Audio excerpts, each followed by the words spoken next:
Coucou les amis, comme promis, aujourd'hui je viens vers vous pour vous faire un podcast sur l'eau, l'esprit de l'eau et les différents animaux totems que j'utilise lors des voyages chamaniques dans l'eau. Voyages sonores et voyages chamaniques avec cette puissance de l'eau. L'eau a longtemps revêtu plusieurs aspects dans les croyances et religions des peuples. Ainsi, de la mythologie gréco-romaine aux religions actuelles, l'eau est toujours présente sous différents aspects. Tantôt destructrice, tantôt purificatrice, source de vie, guérisseuse et bien évidemment protectrice.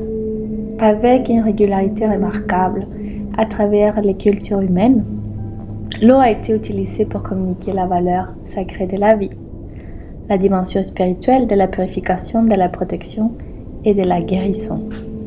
L'eau nettoie les cellules, aide à réguler les poids, oxygène les organes vitaux, lubrifie les muscles, assure le bon fonctionnement du cerveau, fait circuler et régénère l'énergie dans le corps. L'eau est indispensable à l'équilibre du vivant, règne végétal, animal et humain, et donc de notre organisme. Selon Carl Gustav Jung, l'eau incarne la vie et la fécondité. Rêver de l'eau traduit un besoin de régénération spirituelle. Il s'agit d'un renouvellement ainsi bien des pensées que des fonctionnements quotidiens, c'est-à-dire un changement profond. Les Bodhyonai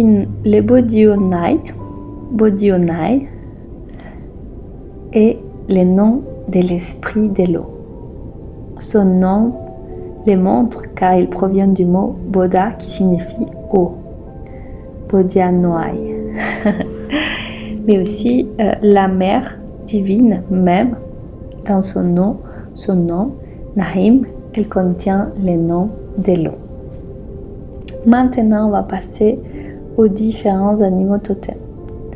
Donc, si on revient à la roue de la médecine amérindienne, moi-même, j'ai constitué une roue de médecine chamanique pour les animaux totems de l'eau.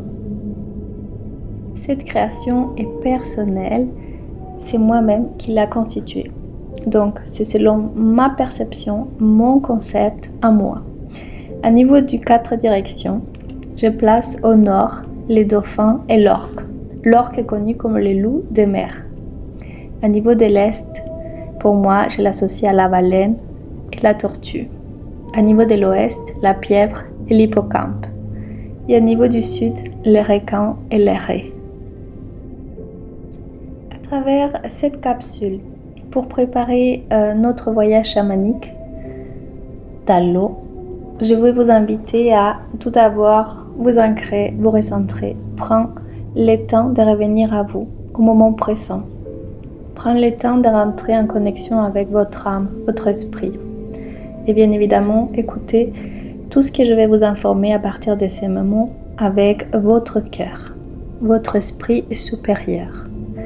Le but, l'invitation, c'est qu'avant de s'endormir cette nuit, vous vous connectez à l'esprit des animaux totems afin de savoir qui va vous guider, vous accompagner lors de notre voyage intérieur, cette manière de plonger en soi, de plonger dans nos émotions avec l'eau.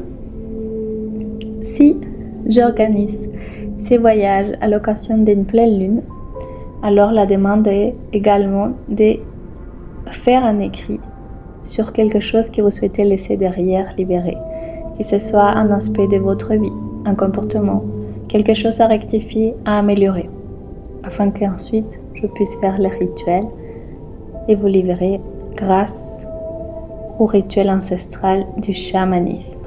Pensez à bien boire de l'eau, à bien vous hydrater, à bien vous reposer et surtout avoir une intention et des objectifs clairs. À continuation, je vais vous expliquer chacun des animaux. Donc, au niveau du nord, on va tout d'abord travailler avec l'énergie du dauphin.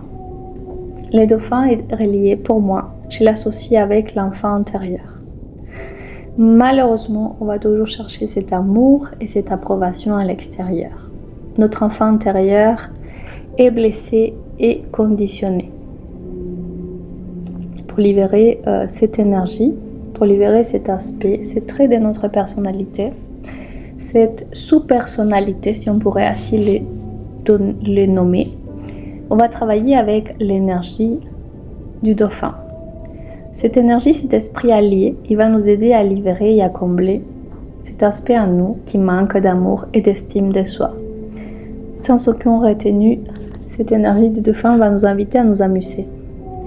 Il va nous inviter à respecter notre liberté, tout en respectant l'énergie de notre voisin. Quand on travaille avec les totems du dauphin, on amène à nous l'harmonie, l'équilibre, la paix, la joie de vivre. On comprend aussi quelle est la nécessité, l'importance de la coopération et de la force intérieure. Cette énergie est protectrice. Elle nous apprend à être notre propre sauveur, notre propre figure d'autorité. La protection du dauphin va aussi nous montrer, nous apprendre comment nous sauver et comment parfois tendre la main aux autres. Mais attention au syndrome du sauveur. Vous ne devez pas essayer à tout prix de sauver l'autre, surtout si l'autre ne vous a rien demandé, pas de l'aide. Attention à ne pas devenir un sauveur. Maintenant, on va parler de l'orque. L'orque est un esprit qui est associé à la direction du nord, tel les dauphins.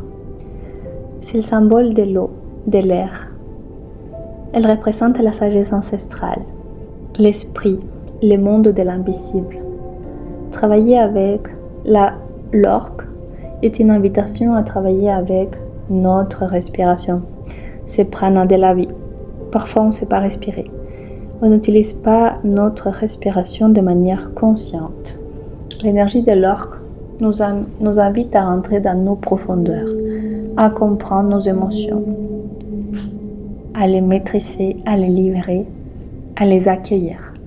C'est une invitation à l'introspection pour nous élever spirituellement et en conscience. L'orque est la gardienne des mémoires cosmiques, des mémoires qui viennent de Sirius. Elle symbolise l'intelligence et la guérison, les progrès, la créativité, la loyauté et l'habileté. Elle est connue comme le loup des mers. Elle nous aide à nous remettre en question pour avancer. Elle nous aide à libérer notre psyché humaine. Elle nous donne des capacités d'apprentissage exceptionnelles, notamment pour cultiver, pour renforcer notre mémoire. Si vous avez des problèmes de mémoire, travaillez avec les totems de l'orque.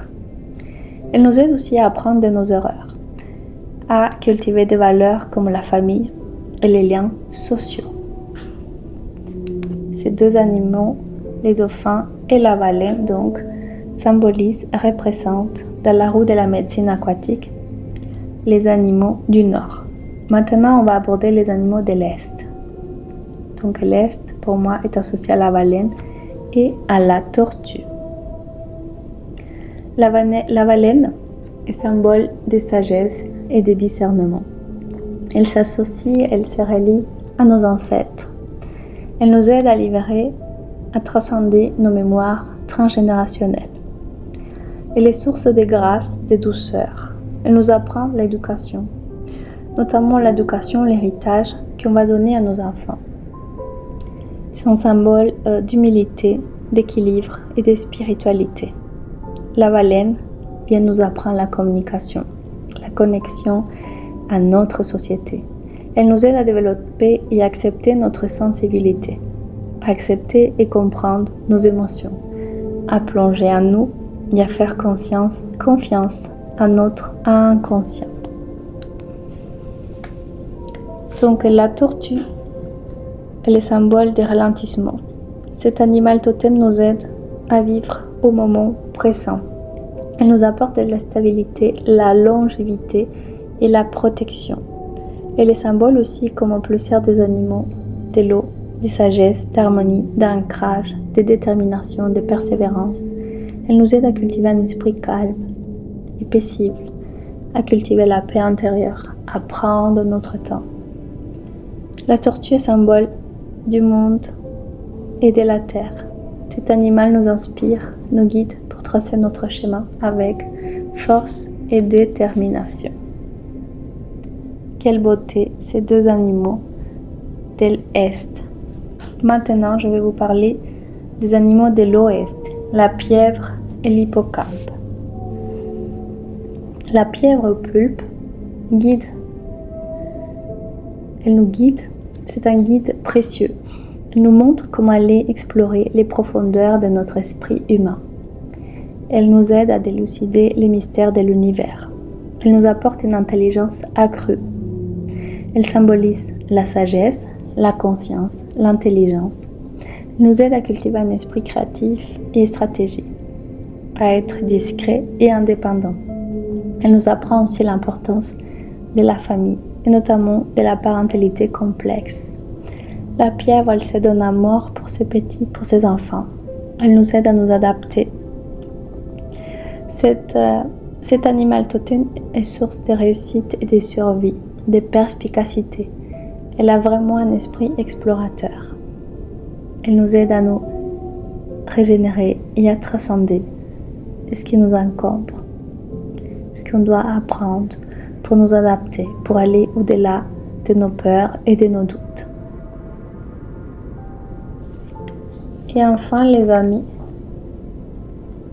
je vais à présent vous parler de l'hippocampe, qui est le deuxième esprit de l'Ouest. L'hippocampe, on a l'impression qu'il flotte, qu'il est toujours en apesanteur. Il symbolise la légèreté. Cet animal nous aide à prendre de la hauteur, à nous placer au-dessus de la turbulence, de la difficulté. C'est un animal qui nous aide à nous détacher, à retrouver la neutralité. C'est un esprit nouvel. Cet animal nous donne une nouvelle perspective de notre vie, à voir la vie avec des yeux nouveaux, à regarder au-delà de la difficulté, à comprendre l'apprentissage. Cet animal nous aide à nous calmer, à nous poser, à revenir dans notre véritable essence. Je vous rappelle que l'esprit de l'Ouest nous aide à guérir de nos blessures, à guérir notre être physique. L'esprit de l'Est nous aide à nous élever en conscience, à avoir plus de vision, plus de sagesse. L'esprit du Nord vient nous aider à libérer notre psyché humaine. Et enfin, pour le Sud, on va parler du requin et de la raie. Les animaux du Sud nous apprennent l'action, à tracer, à nous mettre en mouvement. Moi, j'adore le requin. C'était vraiment pour moi un animal qui m'aide énormément. C'est un animal qui nous aide à nous mettre en action, en mouvement, à avoir des objectifs clairs, à laisser tomber l'hésitation, à passer à l'action, à aller vers ce qu'on souhaite. C'est un animal qui nous aide aussi à améliorer la communication, à être assertif, à nous définir plutôt que nous défendre. C'est un animal qui est extrêmement intelligent, comme tous les animaux aquatiques, vous allez me dire, mais il vient nous apprendre l'adaptation. C'est un animal qui nous amène l'abondance, qui nous donne des stratégies. Grâce au requin, on peut devenir curieux, on peut être dans l'observation, dans la détermination, et aussi on peut être dans un esprit d'innovation. Cet animal nous aide vraiment à passer à une vitesse supérieure, à être authentique. C'est symbole d'ancrage. Le requin symbolise la puissance et l'autorité. Parfois, on a du mal à prendre une décision. Cet animal nous aide dans la prise des décisions. Et enfin, la raie symbolise l'élégance de vie, la grâce. Elle nous aide à prendre du recul, à prendre aussi des bonnes décisions, à lâcher prise. C'est un guide spirituel qui nous apporte de l'imagination et la créativité. La raie nous aide à avancer dans la bonne direction. Elle nous aide à développer notre intuition, la prudence, à nous libérer de l'impulsivité. C'est un animal qui nous aide à développer notre stabilité émotionnelle, spirituelle, qui nous aide à cultiver notre esprit artistique. Ces guides nous aident à réussir dans nos projets, à niveau sentimental, aussi à être à l'écoute de nos émotions, de nos sentiments, à devenir plus sensibles et plus sincères. J'espère que cette petite capsule va vous aider, va vous guider. Je vous embrasse. Je vous souhaite une belle soirée, une bonne journée et je vous dis à très vite les amis.